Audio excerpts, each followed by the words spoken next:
Hey everyone, Mario again, coming at you another review. As you can tell, I'm continuing my review of the Planet of the Apes series.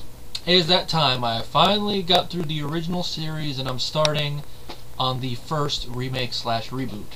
And of course that is the 2001 film directed by Tim Burton, starring Mark Wahlberg, Planet of the Apes. And yes, this is the VHS and it does say special edition. I bet you're saying, what's so special about it? Well, it has two things on it. One is an inside look at the upside down world of the Planet of the Apes. It's basically just clips showing the little subtle hints about what the ending is, which I'm like, okay, it's not so special. Then a little making of the film, showing behind the scenes stuff, which that's a very interesting watch. I'm going to try to see if it's on YouTube. If it is, I'll put it in the description box, because it's at least worth that. Is at least worth a look through if you don't want to watch the final film, because it's a little fun thing. They talk about the makeup, they talk about how some of the actors are sent to ape school, which I'll get to that in a little bit.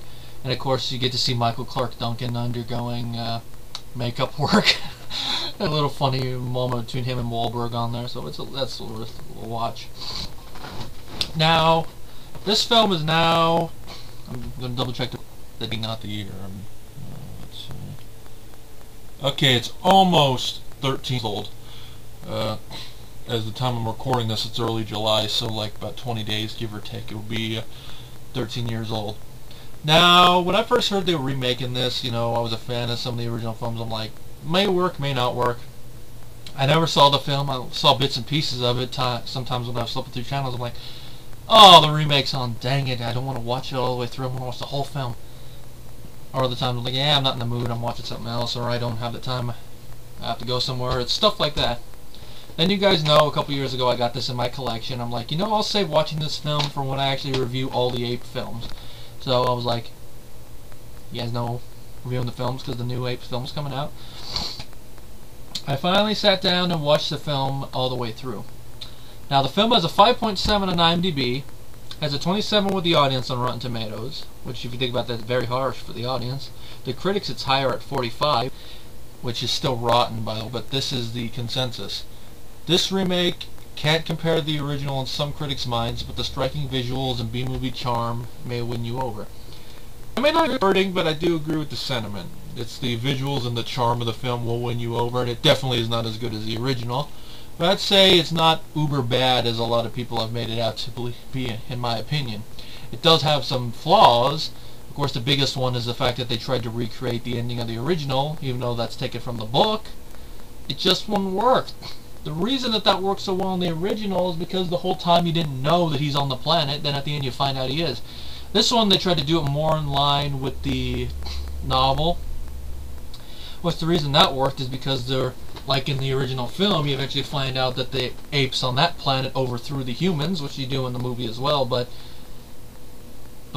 differently, more akin to how in the original film it's done, which makes the human a threat like in both films, but he escapes like that, and he ends up back on Earth, and he finds out what happened there as well.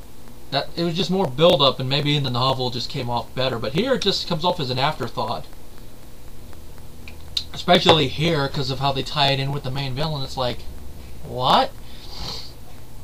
And I know they were going to explain it in a sequel, but that ending's the reason a sequel never happened. And even if you had just ended the film with him leaving the planet, you couldn't really do a sequel off that unless you wanted to do a prequel, which I know they did prequel novels, but I think it's at least this one is probably better as a standalone story. Now, I'll definitely say it's not Tim Burton's best film, which I'm going to go through his filmography right now just for the heck of it. Pee-wee's Big Adventure, great film. Beetlejuice, 80s classic. Batman, one of the best comic book films ever made. Edward Scissorhands, good film to start the 90s with. Batman Returns, I'd say in some ways underrated. I know people like it, but I say in some ways because, you know, some people don't like the dark aspect of it, but I do. Ed Wood, haven't seen, but I've heard it's good. Mars Attacks, I haven't seen in years, but I remember liking it to an extent. Sleepy Hollow, same way, which is the film he made right before this. Big Fish, I'd say I like Big Fish a little more than this film. It's been a few years since I saw it, but I did like the tall tale aspect of it. Charlie and the Chocolate Factory, I have to give another watch because it's been a while since I've seen it, but I don't remember hating it. It's definitely, like this film, it's definitely not better than the original, and it has one flaw in common with it, which I'll get to in a second. Corpse Bride I thought was okay. Sweeney Todd I liked, but then again I never really saw the whole complete stage play, so I don't really have a lot to compare in terms of plot. I just know certain songs were cut out, which for pacing I can see why. Alice in Wonderland I did like to an extent. I gotta give it another watch. Dark Shadows I actually did like. Frankenweenie I haven't watched yet. I've seen his original short film, which I liked. And his next film is called Big Eyes. I'm gonna have to give that a watch when it comes out. It comes out this year. And no, I'm not bringing up Nightmare Before Christmas because that's only under his producer's credit, so I'm not bringing up films he produced. But of his directorial films, I'd say it's probably in the middle, because his best films, I'd probably say, it'd be between Beetlejuice, Batman, Edward Scissorhands. Probably put Pee-wee somewhere in there. And of his newer films, I'd probably only put Big Fish among there. I'd probably put this film somewhere towards the middle. And I have to say probably my least favorite of his films, it's either Mars Attacks, Charlie, or Alice. Maybe Dark Shadows, but then again, I'd have to watch all of his films in a row in order to say, okay, this is where I put that, this is where I put that. Maybe one day I'll do it. Then again, I don't think I've done that with a director yet, but definitely not his best film, but more towards the middle. The music was done by Danny Elfman, which this is definitely not his best score, and this is around the time where his scores started to get like so-so, like it'd have some good tracks, but then it wouldn't be as good. I think the best score he's done in a long time was a score he did last year for Oz the Great and Powerful. That one you're like, yeah, Danny, good. But this one, it just came off as generic. It's like he lost the fire a little bit, but then again, with how many scores he's been doing a lot lately, I could see kind of why. Then again, I think he should probably just do like 1 or 2 scores a year, not like how many he's been doing, but or maybe just do 1 score every couple years so the scores actually stand out. Then again, or maybe just do only certain films. That's what I would do. But anyway, in addition to Wahlberg, the film stars Tim Roth as our main villain, General Thade, Helena Bonham Carter as our female chimpanzee protagonist, Ari, or R.I., I forget how it's pronounced, which is a film we all know that she met Tim Burton on, and they eventually start dating, which they still are as of this review. We got Michael Clark Duncan as Colonel Adder, who is Thade's right-hand man, a gorilla. You got Paul Giamatti as Limbo, a comical orangutan, which, with Giamatti and Duncan, if you were going to cast them as apes, you pick the appropriate apes to cast them as. Duncan, you know, was a big guy, so they cast him as a gorilla, and Giamatti's an orangutan, and that totally fits his personality. And then we got Estella Warren as Diana, who is a female slave, which she's basically one of our main character's love interests. Because he has 2. He has her, and then the female chimp, which some might find a little weird, but as I've already explained, since these are evolved apes, I don't really have a problem with it. Hold on, let me adjust the camera. In a sci-fi fantasy setting, I akin it to, like, you know, having an affair in Star Trek with a Klingon, or a Vulcan, or in fantasy with an orc and elf, or something like that. Or even like in Dragon Ball, 8 Saiyans and humans. Granted, they look a little bit more closer, but sorry about that. I'd say it's like that. And since it's a chimp, I also don't have that much of a problem. It doesn't really share anything other than a kiss, but of the 2, it's definitely more developed with the chimpanzee, but I think that goes with the story a little bit more.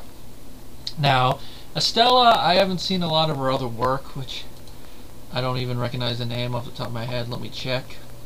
If it's someone I recognize, I'm probably going to smack myself, but let's see, acting. She was in Driven, Kangaroo Jack. Oh, she was Jessie. I'd say she had more personality in Kangaroo Jack than she did in this film, but then again, I guess she acted that way because of how the humans are, but this didn't come off as memorable. At least with Nova in the original film, she had a reason to do that, is because they're mute. Here, it's basically like she's okay. The only other thing she was in was a couple of episodes of Law and Order. I guess it's a crossover. Okay. Then we got Chris Christopherson as Karubi, who is her father. He does an okay job. Then we got Kari Hiroyuki Tagawa as General Krull, who is a former military leader, which I didn't know that's who it was. I'm like, but for some reason I'm like, I know this guy sounds familiar, but I can't put my finger on it. Then I look at this, I'm like, that was Tagawa? Huh. I guess the makeup and how he did his voice didn't make it come off as him. Guess he did a good job as it, and I did like the little moment he had with Duncan later in the film. And then other roles, we got David Warner as a senator, we got Lisa Marie as a character named Nova, Chris Ellis as a lieutenant general, Evan Park as a gunner, Glenn Shaddix as another senator, and of course we even got Charlton Heston as Zaius, who is Thade's father, which Zaius of course being a little wink wink to the original. There are a couple like that. I think some of them are like, okay, that's a little too obvious, but they don't really distract a lot, but you notice them. Heston's casting I think would probably have been enough, but it's nice to see him in ape makeup and actually see him playing a dying ape character. And it's nice that he's the one that actually delivers the backstory of the film. And you even got Linda Harrison in there, which I didn't know. She's a woman in the cart. And then of course, I can't find the I don't remember the actor's name off the top of my head, and I don't know if he's credited here. Check to see if it's the guy. Okay, here it is. Eric Avari, an Indian American television actor. You guys probably recognize him from a lot of stuff. He had a brief role in Independence Day. He was the museum curator in The Mummy. He had, I forget what his character was, but he was also in Stargate. And he also was in Mr. Deeds, one guy that Deeds actually bonded with, who worked for the company, and the only guy that the butler doesn't fire at the end. In this one he plays a human servant. I think he does a good job with it. Now, I haven't gotten to this, but one thing I will say about this film is that this is a remake that definitely deserves the label reimagining or reboot more than it does remake, because other than the ending, which is taken from the original novel, and a couple minor things, it really doesn't have much to do with the original film. It's more based on the source material, and the only connection it really has is that they share the same freaking title and they're made by the same company. It's like when you compare two different adaptations of a comic, or it's like comparing Batman 89 to Batman Begins. I mean, there are going to be similarities because they're based on the same source material, but there's going to be noticeable differences. That's what I would akin it to. The only thing is that this one seems to have the word remake more. Now, it doesn't really fully have Burton's stamp on it. Like, you look at his earlier films and even his two Batman films, you're like, okay, Tim Burton definitely shot this. You look at this, you're like, okay, there's a little bit of it in there, but it doesn't really come across as a Tim Burton film, which for some people may be a good thing, but for me it's like anyone could have directed this. I mean, maybe with how the camera moves forward and the performances you got out of the actors, you know Burton did it, but there's nothing really super weird. Except maybe some of the ape architecture, but it could have been a little weirder, or maybe a little bit more alien since this is on an alien planet. Could have gone a little bit there. Could have used the $1 million budget a little bit more there. But you made back its money. It made $362 million, but I guess the reason we never got the sequel was because of the critics, which I've already read the consensus, so you could see kind of why. Now, in the acting department, I think all the actors do a good job. Tim Roth's great. Helena Bonham Carter, great. And like I mentioned before, all the ape actors did go to ape school. They learned to move like apes, and not only that, they had to move as specific apes. Like Roth and Carter had to learn how to move like chimpanzees. Duncan had to learn how to move like a gorilla. Giamatti had to learn how to move like an orangutan. And it's not just walking, it's all body movement. I mean, it's even picking up things. And it goes so well with the makeup, which was done by Rick Baker, which they do mention it in the featurette, how great it was, and you even see a little bit of him talking, saying that he actually wanted to do better makeup than the original, which that's the only department that this film really outshines the original in. And granted, maybe it's a little unfair because it was about 30 years since the original had been made, but it shows the evolution of filmmaking. And the original film still has excellent makeup, but it still holds up well today. You look 30 years later, look at this makeup. This makeup, if you actually look at apes, this looks more like how evolved apes would look. I mean, the original film, that's probably how they would look, but this one looks more how they would look. It's so good that even with an older orangutan character, they even attempted to, I wouldn't say attempt, they actually did do the bulging around the neck and on the cheeks. If you've seen certain pictures of fully grown male orangutans, you'll notice that happens with them. I think it's like a dominance thing or something, because I've seen male ones that look normal, but on a senator, I think it would make sense for that. And then, of course, with the chimps, all the different things. I mean, the only thing they got wrong with the chimps is that on Carter's character they gave her eyebrows, but I think it adds a little bit of a feminine quality to her. And, of course, on a subconscious level, it tells the audience, okay, this is the female heroine, we're supposed to root for her. I guess works there. The gorilla character is very well done and looks a little bit more realistic, I guess you could say, with that. And then combined with the movement, it makes them come off more like chimps, more like gorillas, more like orangutans. Though we only really see 2 or 3 orangutans in the whole film, the rest it's chimps and gorillas. Which, on that note, another thing I noticed, this is one thing I thought was a little interesting, and that is they didn't really have the caste system like the original film had, where, you know, in the original film, chimps did certain works, gorillas were in the military, and the orangutans seemed to run the whole thing. In this one, it seems that it's a casteless system. I mean, the military commander is a chimp, which that's one interesting thing. We finally have an evil chimp in the series. Remember when I reviewed the last film in the original series, I'm like, finally we have an orangutan we can root for. In this film, we finally have a chimpanzee we can hate. A little interesting thing there. I mean, we got chimps and orangutans who are politicians. All the gorillas we see are military or ex-military people. One of the orangutans is a slaver, which I did like that they... That's probably where they only touch on the social issue a little bit, is with the humans being slaves. And of course we have a slaver, so there's a little bit of that notion of the slave master or the slaver being afraid when he's actually at the mercy of the people he oppresses into slavery. So a little bit of that there in the Giamatti character, but it seems to be more there for comic relief, but I think it kind of fits with how his character is. And Giamatti, you know, is an actor I've always enjoyed. Now, if there's any weakness among the cast, it'd probably be Wahlberg. I mean, I like him as an actor. I haven't seen all of his movies, so I can't say if he's Academy Award-winning material from what I've seen. Probably not, unless maybe it's like his best performance ever. Here, he does okay, but it kind of comes off like he might have been miscast a little bit. I mean, because think of it, we go from the first film to have Heston as our lead. Second film, we have another guy who is basically Heston without being Heston as our lead. Then the lead for the next 3 is McDowell as first Cornelius and then Caesar, and then of course secondary humans around him. And then in this one we got Marky Mark. He's okay, but probably a more versatile actor. Like, I know some people probably want to hang me for this, but I think probably Affleck would have been a better choice. I know his buddy Matt Damon was considered at one point.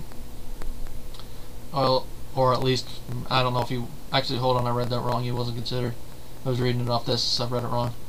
It was that Damon got the role that Wahlberg was considering in Ocean's 11. Okay, I got that backwards. Damon probably would have been a little bit better, but then again, it might have been the same problem. But Affleck would have been interesting. I know people probably also hit me for this one, but I think Clooney would have been interesting too. I mean, we know he can at least shoot stuff with action. I mean, he did shoot Batman and Robin, but so he probably would know how to do action stuff. But that's probably one of the reasons he would have said no. Was like, last time I did a film like this, it was a bad idea. But it would have been interesting to see him in there. I mean, this probably would have been a little weird, but I think Stallone would have been a slightly better choice. I mean, it would have been, it's going to be an action movie, but considering the climax, it would have been interesting. But remember, I'm just thinking of people off the top of my head. But if you guys have any ideas who would have been a better choice than Wahlberg, let me know. But he's just serviceable as it is, and like I said, he doesn't do a half-bad job. He just comes off as being miscast. Though not as much as Kick-Ass does in the Godzilla reboot. That one comes off as more, even though I didn't think he did a half-bad job for what he had to do, but just seems, a little out of place. Let's see. I guess give a little brief synopsis. The film takes place on a planet far from our solar system where apes have taken over. And when we first are following our character Leo Davidson, Wahlberg's character, who it starts in 2029. He's on aboard a space mission where they're training chimps to do missions, and of course his favorite chimpanzee that he trains is named Pericles. They send him to go check out an electromagnetic storm. When he disappears, Leo, against orders, goes to find him. He goes through the storm and he's sent forward in time. He lands on the planet, on a nearby planet, and that's where he finds this upside down world. And as we eventually find out that this planet happened because his people went to go find him and they crash landed on this planet, and the apes, which apparently it's only mentioned in passing, but I guess they genetically modified them slightly, like maybe gave them hormones or something, or maybe it was just over time. It's, like I said, it's said very loosely. I only noticed it because of that thing on here. But eventually the apes took over. Humans are slaves. And of course, it's Leo's duty. I say duty even though they don't use it in the film. That's basically duty, destiny, job, whatever term you want to use, to help the humans rise up against the apes. Specifically, General Thade, because like Zaius in the original film, he sees humans as a threat and wants them exterminated, or at least wild ones killed, and only have the ones in captivity. And I do like it ends on a good note, kind of like how the ending of the last film in the original series kind of does, with a little hope thing, though not counting the last part of the film that recreates the ending of the original. It ends on a more hopeful note than Conquest, a battle does, excuse me. Now, against the previous entries in the series, how would I rank it? It's definitely not better than the original film. I'd say I like it better than Beneath. I'd say I'd like Escape a little bit better than that, but that's because I like the cast in that better and I thought the story was a little bit stronger. It's definitely, I'd like it better than Battle as well, but I'd say it's probably on par with Conquest. Even though Conquest has an all-around better story and a better lead, you know, some of its budget problems, not showing the scale it could have had, and of course the decreasing budgets with it, I'd say probably on par. That one wins in the story department and also the likable characters, at least from the lead actor standpoint.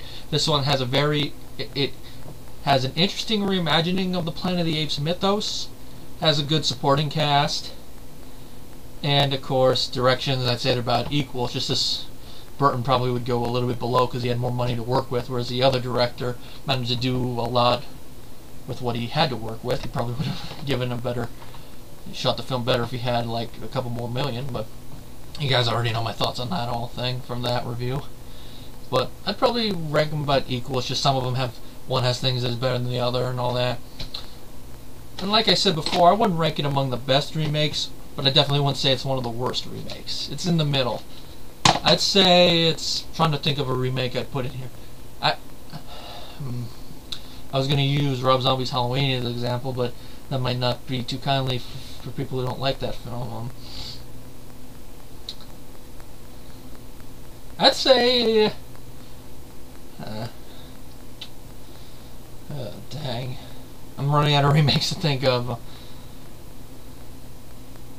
I'll just use Rob Zombie's Halloween. What the heck? That's the best one I could think of off the top of my head without thinking it. I'd say it's like that. Not better than the original, but not, you know, god-awful bad, at least from my point of view. You could also probably use the Friday the 13th reboot there, but I actually think that's all around is a slightly bit better than the original, but then again, that's how I rank the series. Anyway, my rating for it is a 3.5 out of 5 stars. If you haven't watched it, you know, because, you know, I don't know if I want to waste my time with it, or a bunch of other reasons, I'd say it's worth at least one watch if you're a fan of the original film. If you like it, cool. If you don't, to each his own. Now, of course, just one more film.